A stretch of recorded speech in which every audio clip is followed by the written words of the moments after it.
هندسة، لعب وفن وهندسة.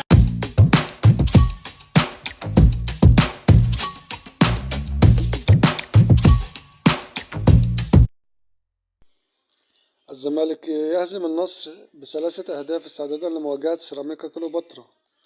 فاز الفريق الأول لكرة القدم بنادي الزمالك على النصر بثلاثة أهداف مقابل هدف في المباراة الودية التي جمعت الفريقين على ملعب النادي استعدادا لمواجهة سيراميكا كليوباترا المقبلة في مسابقة الدوري الممتاز.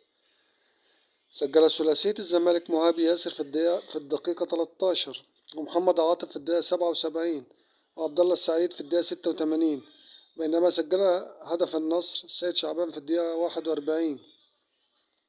بدأ الزمالك المباراة بتشكيل مكون من عمر عبد العزيز وعمر جابر وأحمد رفاعي وأحمد عاطف وعبد الرحمن علي ومحمد أشرف رؤى وسيف جعفر وأحمد عبد الرحيم إيشو وسيد عبد الله نيمار ومهاب ياسر وناصر منسي.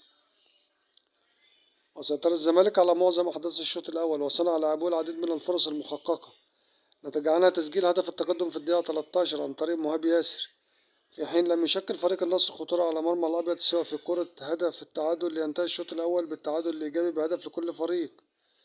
وبدأ الشوط الثاني بتشكيل مكون من عمر عبد العزيز وأحمد رفاعي وعبد الرحمن علي وأحمد عبد الرحيم إيشو وسيد عبد الله نيمار وعبد الله السعيد ونبيل عماد دونجا ويوسف إبراهيم أوباما ومصطفى شلبي وإبراهيم نضاي ومحمد صلاح.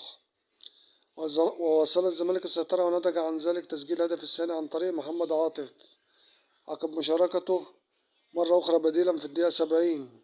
وأضاف عبد الله السعيد الهدف الثالث للزمالك في الدقيقة 86 من تسديدة من خارج منطقة الجزاء، لينتهي اللقاء بفوز الزمالك بثلاثية مقابل هدف وحيد للنصر.